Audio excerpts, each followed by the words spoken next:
friends. Harvey Michaels here. Welcome back to our wild ride with Danshui President Plunge Spear Bloom, a story that had me on the edge of my seat while writing it. I'm excited to share a taste with you today. If you're new here, go ahead and tap that like button and subscribe. You won't want to miss what's coming next. All right, let's jump in. Chapter 8, Part 2. Paul Hu at the Fish Chopper. Bloody crime scenes are nothing new for Paul Hu. He's even worked on a few murders 8 years earlier in central Taiwan, but nothing he has seen prepared him for what he examines now, walking around inside the fish chopper.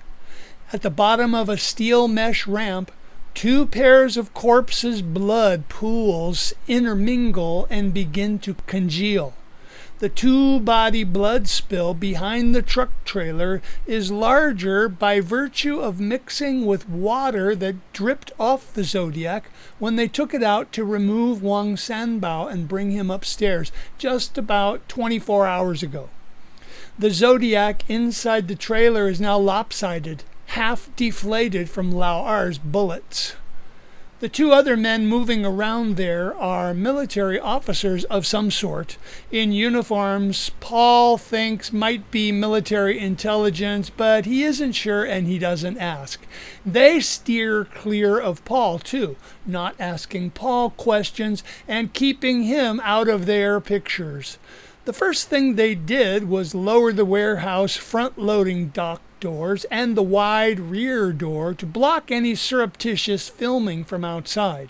Now the air is dank, close with smells of gory death. Because Paul is getting the credit, or perhaps eventually the blame, for the deaths here, for now charged to be the designated hero in this story, he thinks he should find out what he can about who the dead men were. Looking over the bodies, he feels none of the deep respect detectives he's known feel toward murder victims. This was not that way. These were foiled murderers. Paul dismisses the thought. He is after a record here, not analysis. Paul fishes out each of the IDs and takes pictures with his phone before returning the dead men's wallets. Each of the first 4 men to arrive has a wallet with Taiwan ID, a passport, and a one-way airplane ticket to Bangkok. The last 2 to die have empty pockets. The man who bled out upstairs only has a wallet with Taiwan ID. A Bible story comes to Paul's mind of the Old Testament prophet Elisha's servant who feared for his life, surrounded by armed and fierce enemy soldiers who are waiting for the call to attack. Elisha prayed that his petrified servant could see what Elisha saw, and then the servant did. Elisha's servant saw horses and chariots of fire surrounding the scene. Elisha then prayed not that the angels would annihilate the enemy, but to make them blind, so Elisha and those with him could walk through the enemy, which they did. In that Old Testament story, they stepped right through the blinded attackers. Paul feels he is treading on a similar but different background, which is somehow holy ground. The dim and perplexing light inside the fish chopper makes a cryptic atmosphere, but it's more than just the dim lights and 7 dead bad guys. Paul recalls the perfect timing and coincidental parts of the attacks, and his wife's multiple premonitions, even the boat explosion she somehow saw as a red balloon. Since the start of the typhoon, things mysterious happened all around Paul these last 36 hours. Something was around him and helped him, maybe after setting him up. Many things happened that would normally each be chalked up to luck. Too many to ignore. Somehow it all added up. Paul tries to understand what he may never understand. Maybe this is not holy ground, but maybe it is more holy ground than he can imagine. Paul cannot see them around him, not now, and he certainly couldn't then, never yet in this life, but he believes now that they were here. Paul has faith in the ultimate power that gave them victory here this evening. He feels much less or no faith in the men God used to bring victory. For the first time in his life, he says out loud, "This was a miracle." The implications are earth-shattering. He questions everything about his own life priorities to say that. What have I been doing? Wandering along so convinced in myself like a guard dog in a factory, thinking it had anything to do with the manufacturing going on? Taking out his phone, he calls his wife. "You were right, Hope." It hurts to speak, but he doesn't care. She answers after a thoughtful pause. "You were worthy to be a spear point, Lao Gong." Then, without telling him first, she puts his children on the phone. Big Brother animatedly reports, "A ceiling tile blew up loose and Mommy won't let me climb up to set it back in place." Paul imagined all those cheap particle board ceiling tiles fluttering in place from drafts during the typhoon like sheets of paper blown down on a floor, fluttering but staying in one place. Were they blowing in the storm? Yes, but I wasn't scared. Well, really I was scared, but I laughed about it. So then little brother laughed. The phone changes hands without any goodbyes. "Daddy?" Undecipherable prattle followed with much laughing in the background. Paul's wife took the phone mid-word stream. "Lao Gong, I know you have to go. I love you. Thanks for calling. Talk to you later, Lao Po. I love you." Paul holds the phone for a few seconds and savors, "I will always have hope," before pocketing it, his lifeline.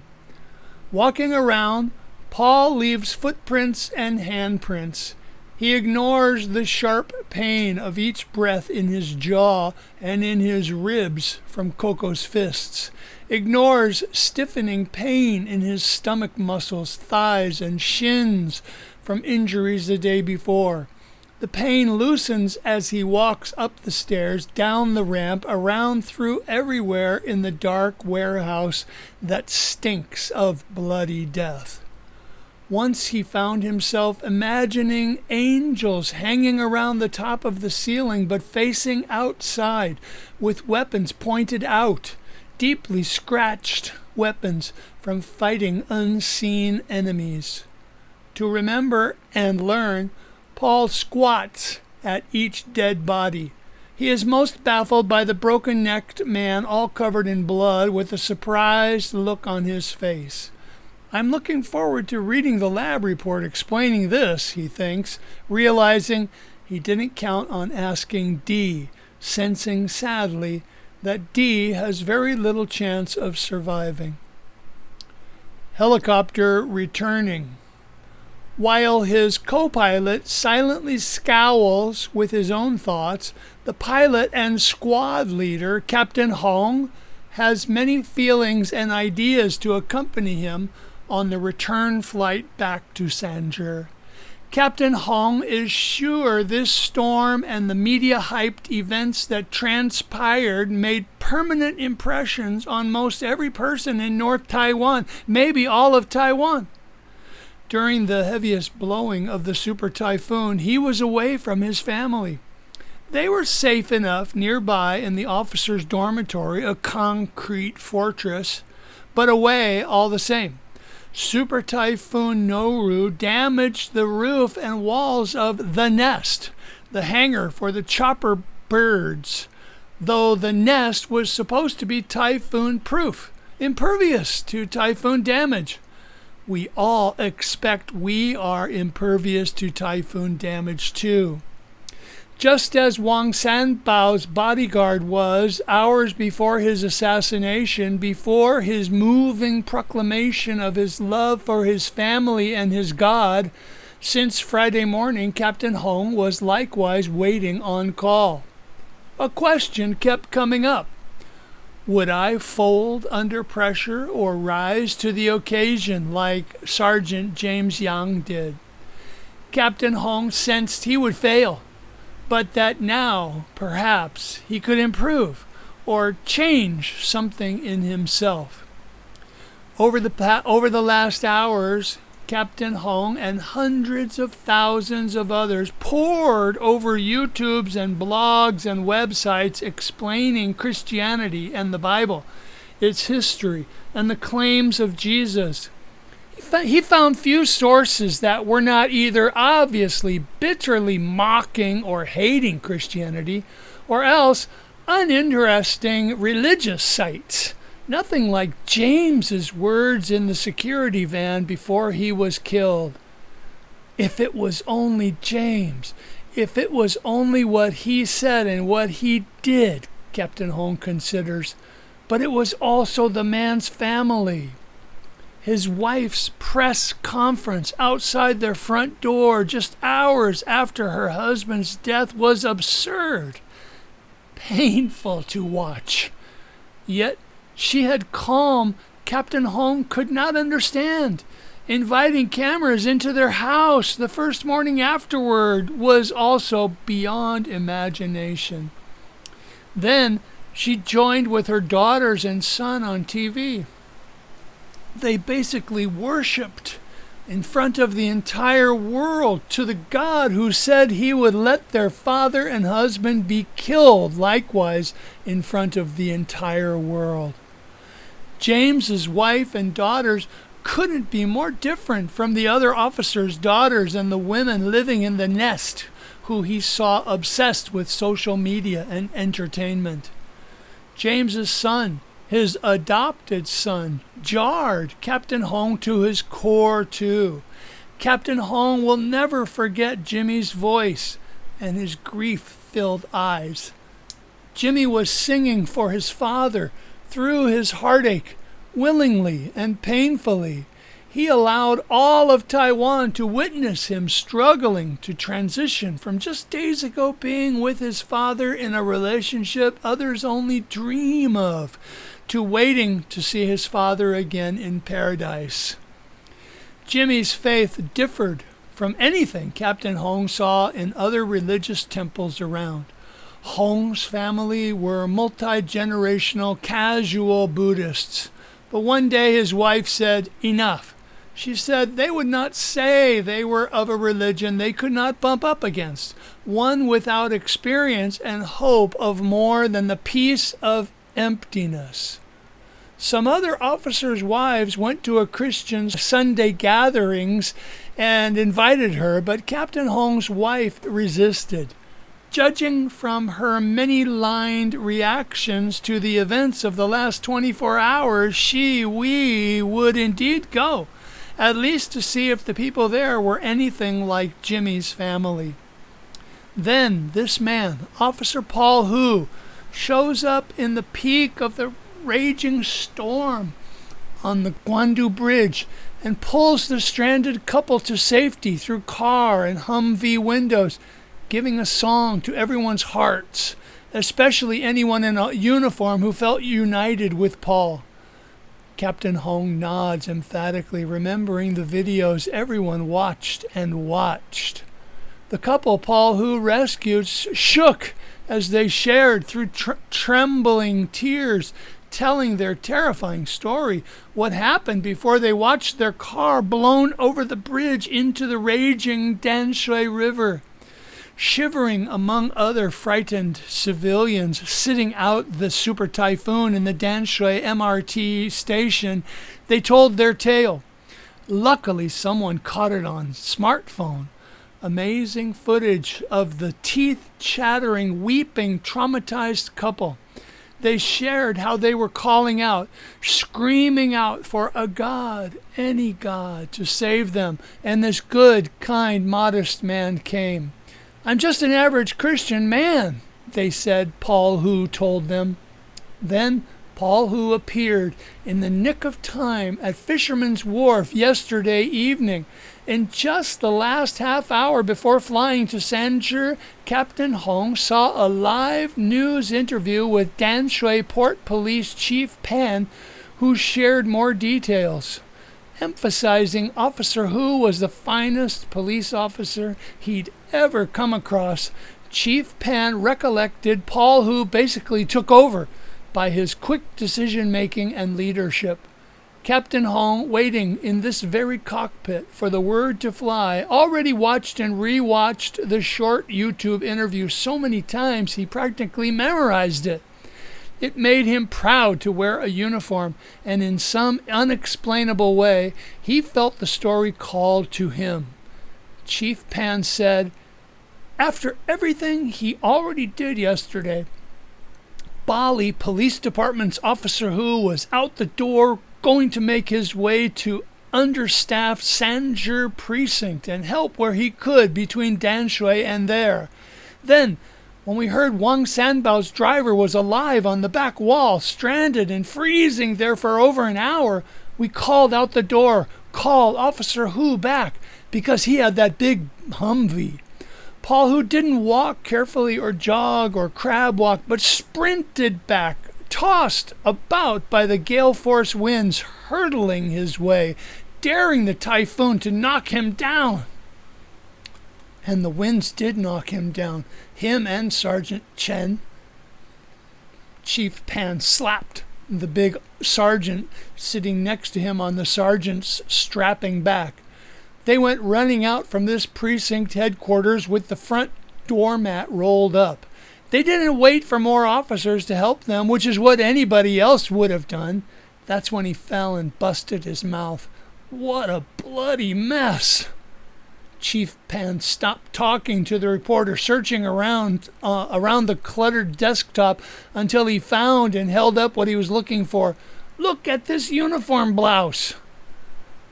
Everyone saw him taking charge in the nightmare scene on the back seawall, fighting the insane wind and surf like two enemies with the high ground and upper hand. But Officer Hu would not accept defeat in his mission to bring Wang Sanbao's driver back off the rocks. "Paul Hu told me. Theo called, so he will be alive. We go now, period."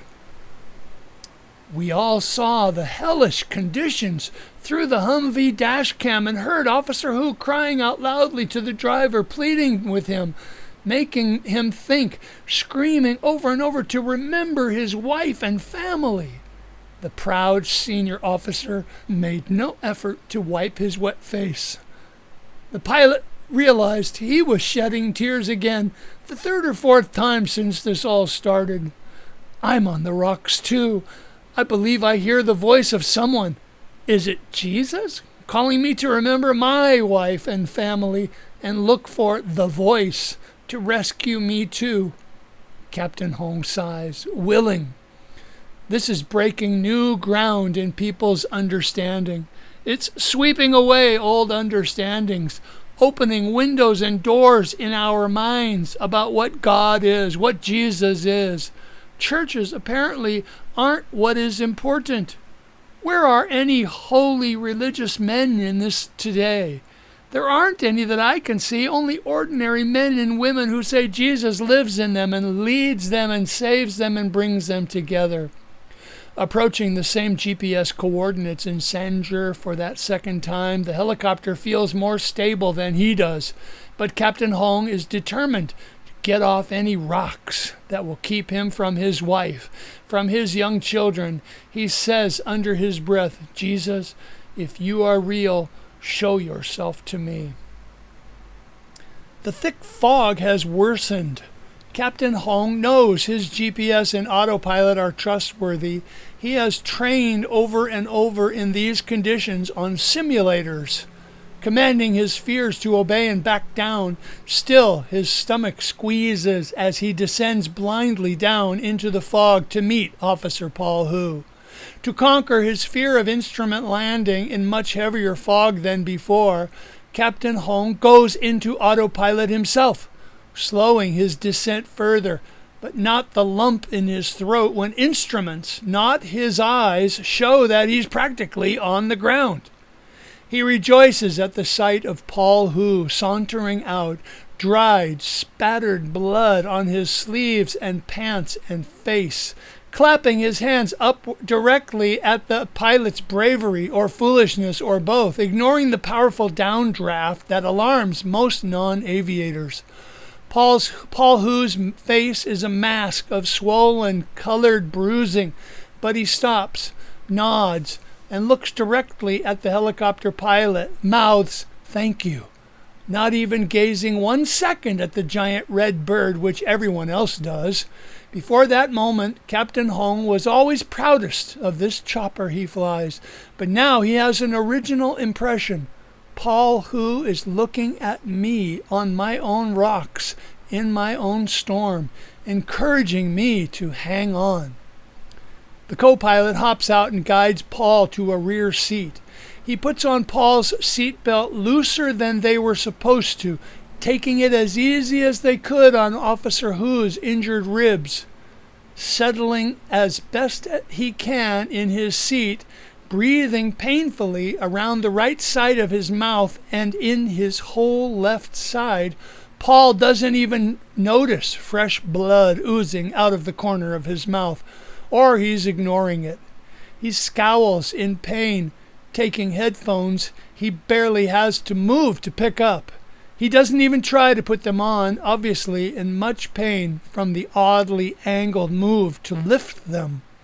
It's not especially loud in the helicopter once the doors are closed, so Pilot Hong doesn't tell the co-pilot to unbelt himself and go put headphones on Paul, which might hurt Paul's misshapen face.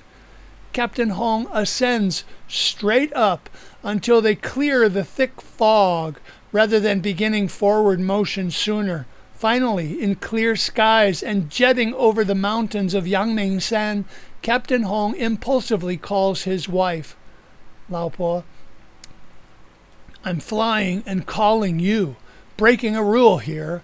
I want to tell you I have been a fool, taking everything for granted. I love you. Officer Paul Hu is with us in the back, and we're on our way to the hospital. But all I'm thinking of is you and our family.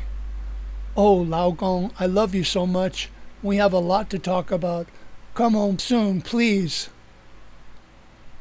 And that's a wrap for today. Thanks so much for tuning in. I'd love to hear your thoughts in the comments.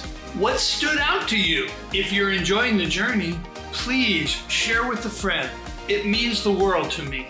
Want to hold the whole Danshui President Plunge adventure in your hand?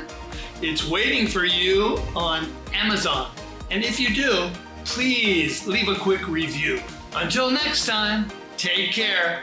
I'll be right here ready for the next chapter. See you then.